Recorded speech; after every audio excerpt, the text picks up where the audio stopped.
Hello. Today we'll be discussing the summary of the J&K Ops of 1947-48 pertaining to the Jammu region. In the whole part 1 and part 2, I have missed out the operations in Gores and also the relief in Ladakh. So that will be covered separately.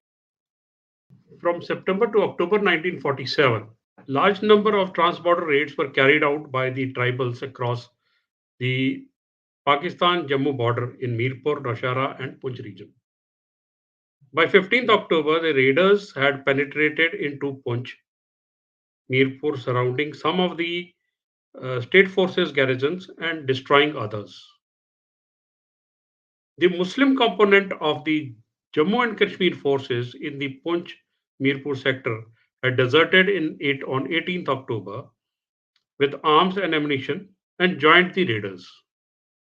Three weak brigades were deployed in Poonch, Mirpur, and Jammu sectors. In the Poonch sector, the brigade headquarters was at Poonch. One battalion, that is one J&K Infantry, held the Hajira, and another battalion, 9 J&K Infantry, it garrisoned at Rawalakot. Two companies of J&K Infantry protected the Bagh area. In Mirpur sector, the forces were quite scattered. The brigade headquarters and one platoon were at Jangar, while two companies held Naushera. One battalion, supported by four medium machine guns and two mortars, were garrisoned at Kotli. One company protected Mirpur. Two platoons held the forward post at Chechiam, and Bimber was garrisoned by one squadron cavalry host. There was a platoon at Munawar and two platoons at Tarochi. In Jammu sector, the brigade headquarters had one battalion group, and the battalion was 5 J&K infantry. On our side, in November 1947, 50 Para Brigade was concentrated in Jammu. On 13th, Para Brigade commenced advance from Jammu for the relief of Poonch and reached Akhnur. 15 November 1947, Headquarter Jack Division moved from Srinagar to Jammu. 268 Infantry Brigade took over the duties of protecting lines of communication from Pathankot to Jammu. 50 Para Brigade reached Beripattan. On 26 November 1947, 50 Para Brigade raised the siege at Kotli.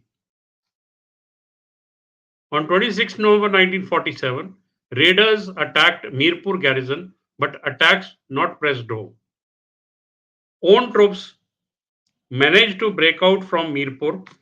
400 state forces troops and 10,000 refugees were brought into Jhangar.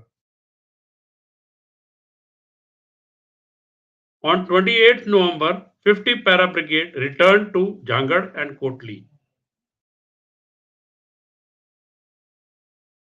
On 19th December, raiders cut off the road between Naushera and Jhangar. On 24th December, raiders launched an attack on Jhangar. 50 Para Brigade dispatched relief for the columns at Jhangar. 27 December 1947, Jhangar was captured by the raiders. 1948.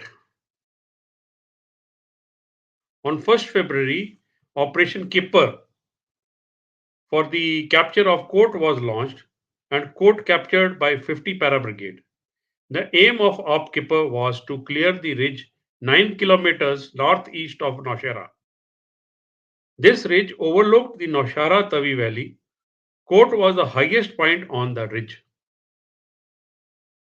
On 6 February, raiders attacked Nowshera in strength, but the attack was repulsed. 19th Infantry Brigade moved to Nowshera to relieve 50 Para Brigade for offensive against Jangad.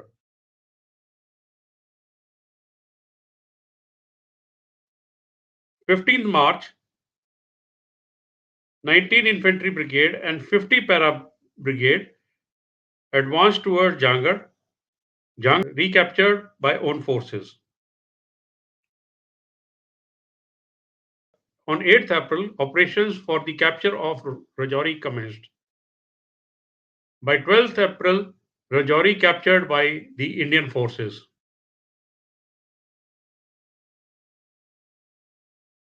By 15th June, a column of 19 Infantry Brigade moved from Rajouri to link up with the Poonch.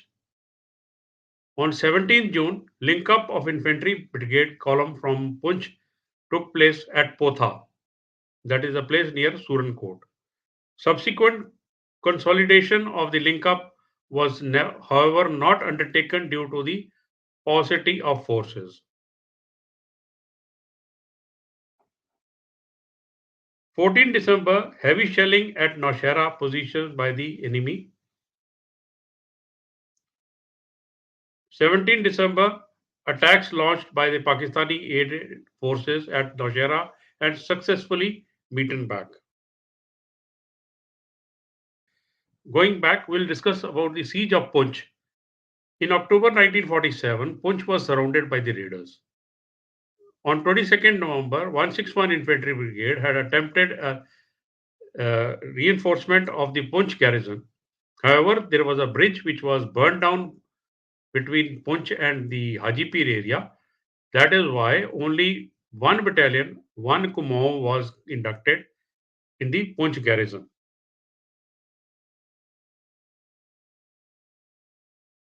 In January 1948, 39GR was air transported to Poonch area.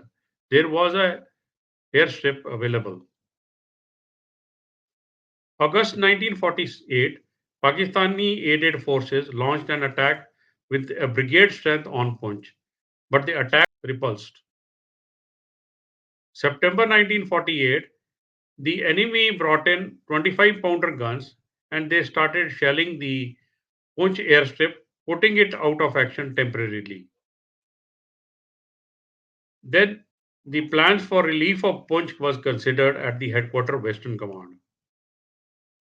20th September, preliminary operations for the relief of Poonch commenced.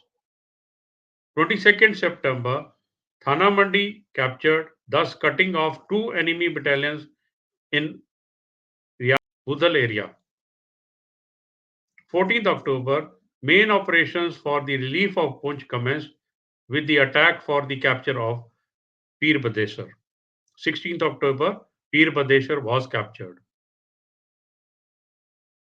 On 29th October, the raiders attempted to a diversion towards the Chamb area, but the Indian forces thwarted their threat by reinforcing the sector with a squadron of Deccan Horse. On 5th November, concentration of forces for the launching of main operation for the relief of Poonch completed. 5th November, Indian forces commenced advance from Rajouri to Poonch. By 8th November, shoulders of Bimbar Gully were secured.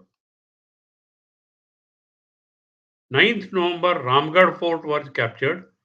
By 18th November, advance on the final leg of the Poonch after regrouping of forces commenced. 20th November, Point 5982 and Topa Ridge, south of Poonch, were captured. Column from Poonch advancing southwards linked up with the relief column. On 23rd November, Poonch linked up by road also. Miscellaneous. 17 January 1948, first UN resolution was passed. Both sides urged to exercise restraint. 20th January, Lieutenant General K.M. Karyappa took over as the GOC in C, Delhi and East Punjab Command. February 1948, Delhi and East Punjab Command renamed as Western Command and tactical headquarters were established at Jammu. May 1948, reorganization of the command and control set up in J&K completed. 77 Para Brigade and 165 Infantry Brigade were inducted into the valley. July that year, United Nations Commission for Kashmir arrived in India. 13 July, second United Nations resolution outlining details of ceasefire and the truce agreement announced. 1st January 1949, ceasefire came into effect, an Indian initiative. 5th January, third United Nations resolution provided for plebiscite in Kashmir announced. 15th January, General Karyappa and General Gracie met at New Delhi to formalize the ceasefire line. No move of troops ahead of the ceasefire line was to be carried out. 20th January, India and Pakistan agreed on the ceasefire line being considered as a de facto international border in Kashmir as an interim measure. 12th March, Truce Subcommittee held consultations on ceasefire line. 19th July, United Nations Commission for India and Pakistan held conference at Karachi. 27th July, India and Pakistan signed agreement on ceasefire line. Thank you.